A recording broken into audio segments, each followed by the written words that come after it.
The first lesson of discipline is that it isn't the easiest option.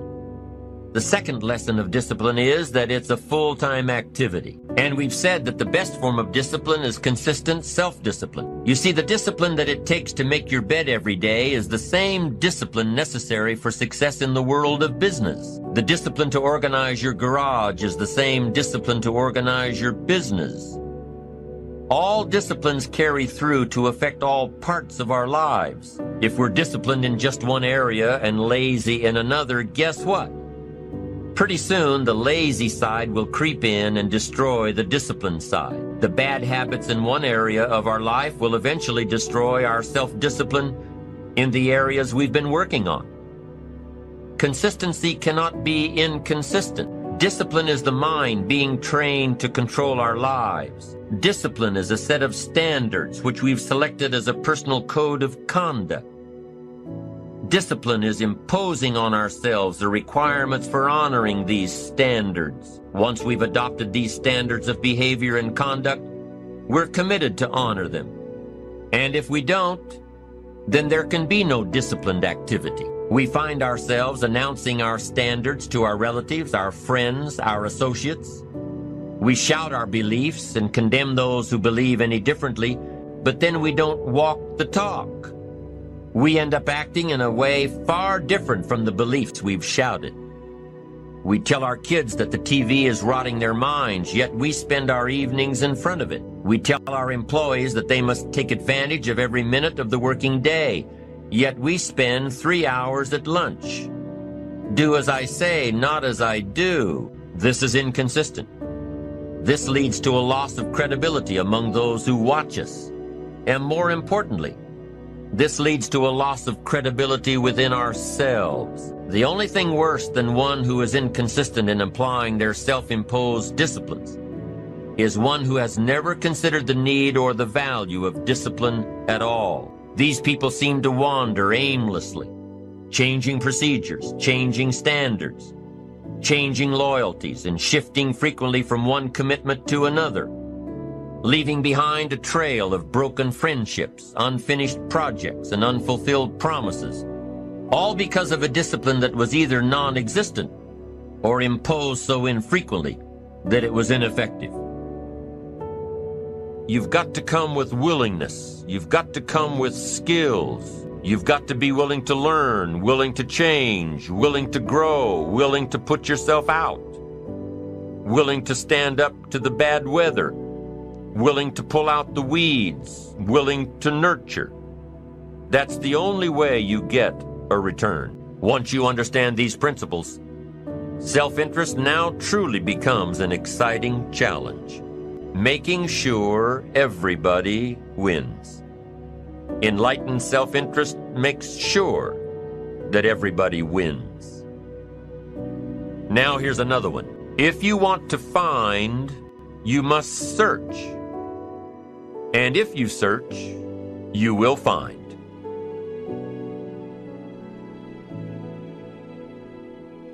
You've got to go to the bookstore. You've got to go to the class. You've got to go to the training. You've got to go searching. Why? If you search, you will find. You'll find ideas. You'll find inspiration. You'll find hope. You'll find contacts. But you've got to be out there, on the search, on the look.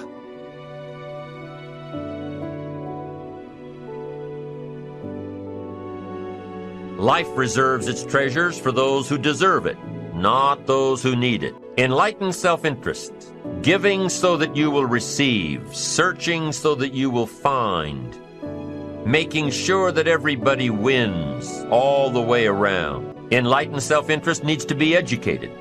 Enlightened self-interest says, I will learn that life is not just the passing of time. I will learn that life is the collection of experiences, ups and downs, highs and lows, laughter and tears. You must decide to act.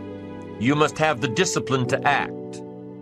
Now here's what's important about discipline. One discipline affects another discipline. All disciplines affect each other. In fact, here's a good philosophical phrase. Everything affects everything else. Nothing stands alone. Don't be naive and say this doesn't matter. Of course it matters. It all matters. Some things may matter more than others, but everything matters. If you'd rather sleep in than go for a walk around the neighborhood, pretty soon it will matter. If you'd rather spend your money instead of saving it, pretty soon it will matter. If you'd rather put off a letter to an old friend instead of corresponding regularly, pretty soon it will matter. If you'd rather work late every night instead of going home and spending time with your family, pretty soon it will matter. It all matters. Every letdown affects the rest. If you won't walk around the block, you probably won't eat right. And you probably won't buy the books. And you probably won't attend the seminars. And you probably won't spend your money wisely. And after years of this, it all adds up. So the key to reversing this process is to start picking up the disciplines. It does matter. It all matters. Many people yearn for instant transformation, a miraculous change that will revolutionize their lives overnight. But the truth is, lasting change rarely happens that way. It is the result of consistent, deliberate action taken day after day, week after week, and year after year. Imagine a sculptor who carves a masterpiece out of a block of stone. Each strike of the chisel may seem insignificant on its own, but it is through the accumulation of these small, repetitive actions that a magnificent sculpture is born. In the same way, it is the accumulation of our daily actions that shapes our lives. The power of small, repetitive actions lies in their ability to compound over time. Just like compound interest multiplies our financial investments, consistent actions compound to create remarkable results. It is through the accumulation of small steps that we climb mountains, achieve great feats, and transform our lives. Consider the habit of exercise. Committing to 30 minutes of physical activity each day may not feel like a significant change in the beginning. The key to harnessing the power of small, repetitive actions is consistency. It is not the occasional bursts of effort that create lasting change. It is the daily commitment to doing what needs to be done.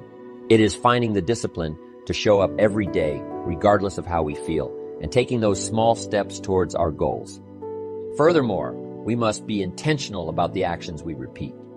Just as a farmer carefully selects the seeds he plants, we must choose our habits and behaviors wisely. We must identify the small actions that align with our goals and values and then repeat them consistently. By doing so, we sow the seeds of success and reap a bountiful harvest. Remember, every action counts. Each time you make a conscious decision to eat a healthy meal, to invest in your personal growth, to nurture your relationships, or to show kindness to others, you are taking a small step towards creating the life you desire. And when you repeat those actions day after day, the results become extraordinary. You've got to have family goals. You've got to have personal goals. Worthy projects you would like to support. Not just income goals. It's not to have a home and a nice car and clothes to wear. It's the full variety of things. If you can develop an appetite for all of that.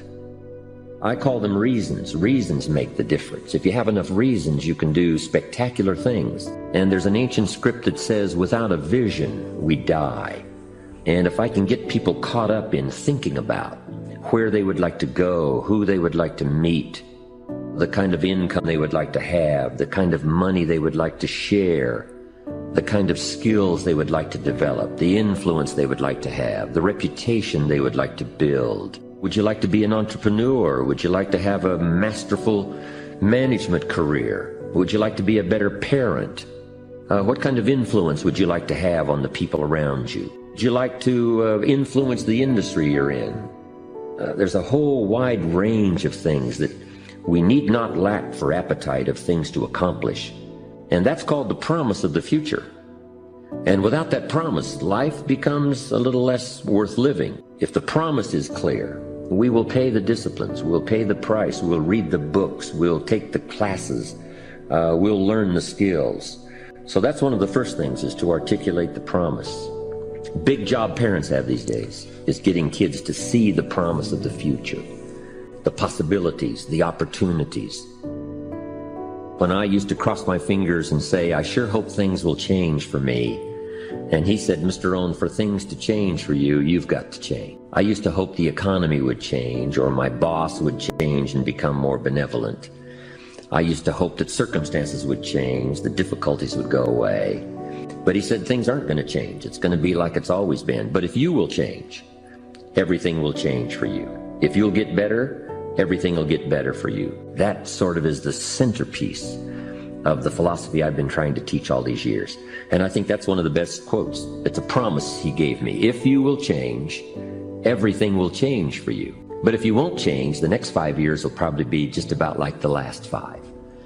But anytime you want to, you can learn from the last 5 and make the next 5 years of your life totally different from the last 5 if you'll make some little, simple, beginning changes for your health, for your income, being more valuable in the marketplace, things you want for yourself and for your family, and all the rest. Small pieces at a time. Best is to substitute a poor habit with a good habit. If you've got some bad habits as far as your health is concerned, if you start some good ones. My mama taught an apple a day. And my father will be 92, he's never been ill. I've never been ill. My children, my grandchildren, mama taught us so well those simple, basic, good habits of good health that we've followed all these years, and the payoff is extraordinary. So maybe you've got something like smoking maybe that you shouldn't do, but rather than just trying to quit that, what if you started something positive and you got so inspired about doing that that inspired you then to start changing something that was negative? Success is looking at your own desires, looking at your own possibilities, and then stretching yourself and seeing if you can become all that you can become, earn all that you can earn, share all that you can share, make steady progress in that direction. To me, that's success. Well, a lot of the immigrants now that come to America from other countries have taught us some great lessons. They're some of the best students in school. The Russians that came to Israel, I'm telling you, they're now the leaders in industry. They are so grateful for liberty and freedom and for a chance. They need no guarantees. They don't need to be taken care of. All they need is an open door, a ladder to climb, a place to start, somebody to give them a chance, and away they go. And I think we've had it so easy in America for so long that we have lost that sharp edge. And who knows, all the shake-up these last few years, the walls have come tumbling down. But in America, we need a whole new sense of personal drive, personal ambition, that will take whatever we got and see what we can make out of it. If it's pennies, we start with pennies. If it's painful, you start painful. You know, if you're ill, you start ill.